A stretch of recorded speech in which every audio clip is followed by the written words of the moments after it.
Hello, everybody. Welcome back for another great, exciting season of the Gridiron Glory podcast here with Will and Tad. We're here to cover all 32 teams in the league, as we always do. This year, we're bringing you something different. We're going to preview each team one by one, starting with the New York Jets and how we think they're going to do for their 2025 campaign. So, Tad, obviously, you bring in quarterback Justin Fields, and he's a guy who definitely had a fair stint in Chicago, and he's going to be coming to look in and be a leader right off the bat for this team. I definitely feel like Justin Fields is, um, definitely a quarterback that can be pass heavy, but can also be mobile. And I just feel like it's going to be a perfect dynamic here for this AFC East that he's going to be contending in. Well, not contending, but trying to compete in. Yeah, Brees Hall, Garrett Wilson, Josh Reynolds, Alan Lazard, all great pieces to have around him. So, yeah, what's your take on the Justin Fields edition? Yeah, I mean, they've been trying to find a franchise quarterback for the better part of the last couple decades.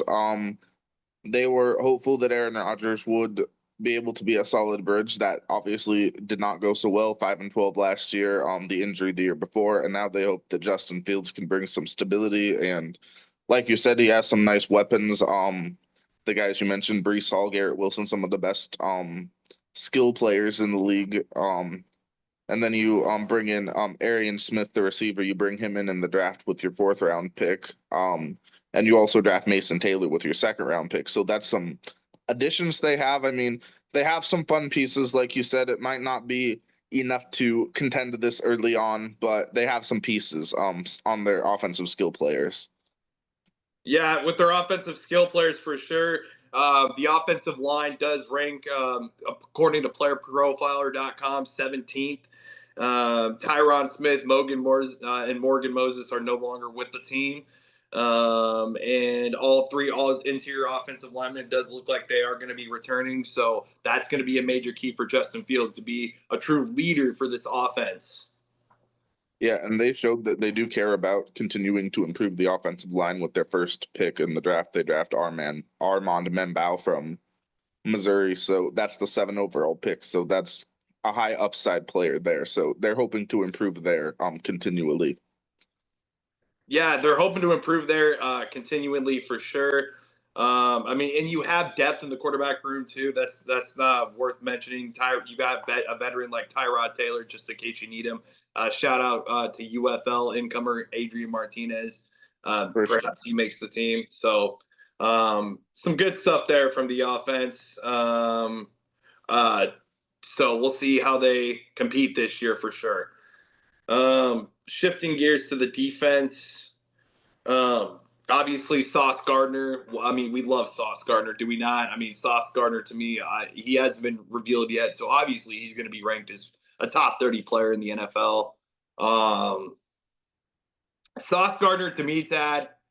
I mean, I would amongst defensive players, I would definitely rank him top five. Amongst CBs, I would have to rank him number two behind Pat Surtain the second. But it's a very close second with Sauce Gardner for sure. I mean, he's very talented. He can take on any receiver one on one. He's built for the position very well. Just incredibly skilled, talented, athletic, and elite. Sauce Gardner. Yeah, I mean, he's one of the best defensive players in the league, like you were saying. Top 30 player overall. I think that's pretty fair to say, maybe even top 20. But I mean, he's definitely, I'd say, the best player on the team. And I mean, he's going to have to be the leader on the defense, a defense that took a step back last year. And I Yeah, giving mean, up. they're hoping to go forward. Yeah, giving up 23.8 points per game last year. Tad, that ranked 19th in the league. So definitely on the lower end amongst defense last season. So they're going to be looking to massively improve that department. Mm-hmm.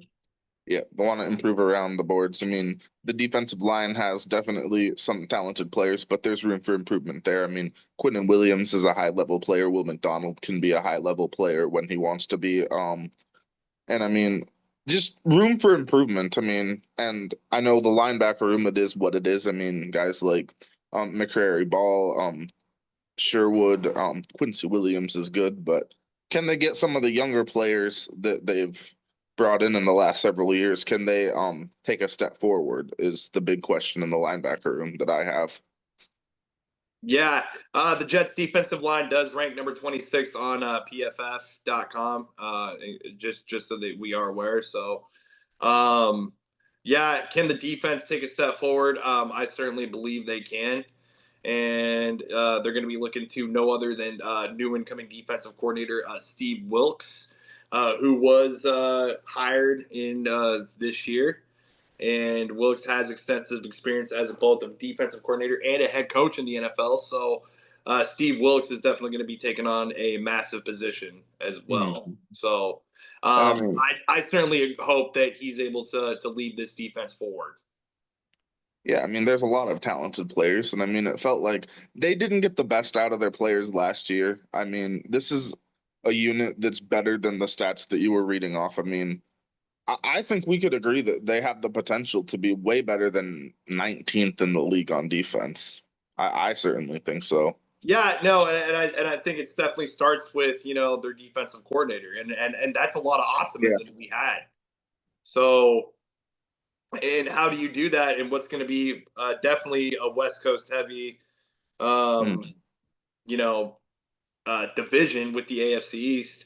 Also, real quick, yeah, you also bring in Tanner Ingstrad, who previously worked as a passing game coordinator for the Detroit Lions. He will also play a big vital role, being able to coach up Justin Fields. And the biggest question mark is how does Aaron Glenn work with the two of these guys? The three, so these three men are going to have to really come together, put their three heads together, Tad. Hmm. And it's a whole new system. It's a whole new product. Basically, the front office, and the management for the New York Jets has said, "Hey, we're going to go out there and try a new product. Go out there and put it together for us. Here's the recipe. Here's the Yeah, ingredients. Now go out there and put it together." yeah. I mean, I think he's got a big job, and I think he'll do fairly well. I mean, I think they can try to build something. I mean, try to get a plan. I mean, it might not all click at once, but I think they can take a step in the right direction. Do you believe they improve or go down from 5-12? I think they'll probably be in a fairly similar spot, maybe 5 to 7 wins at most. I mean, but I think that they're going to take a step forward in the way that they have a better plan. Yeah, they have a better plan, and kudos to them for the kind of draft they Mhm. had, especially going out there and drafting an offensive tackle. I do think it was a very strong draft. I'll agree with that. Briefly, very briefly, I'm going to touch on the special teams. Nick Folk, a very strong kicker, a veteran there. No problems there. Austin McNamara, second year punter. We know what Xavier Gibson can do in the punt return and kick return game. We saw it on that Monday Night Football game to start the year a couple years ago. Beautiful moment. I do briefly want to touch on the long snapper, my first long snapper report. Thomas Hennessy What you has got? joined the New York Jets as of 2017, so he is an established long snapper with the team. 132 games played, 27 tackles. He signed a 4-year extension in 2023, so this is going to be a key to the team. The long snappers are what holds the team together, and this is the intel that you only get here on the Gridiron Glory here with Will and Tad. That's absolutely right. Be sure to like, subscribe, and follow to hear more of those. Yeah, uh, Jets fans, you definitely got some optimism to be had. If you want to hear more about the incoming teams, be sure to like, subscribe, and follow here in the month of August. You will hear a preview for all 32 teams because that's what we do. Thank you for following.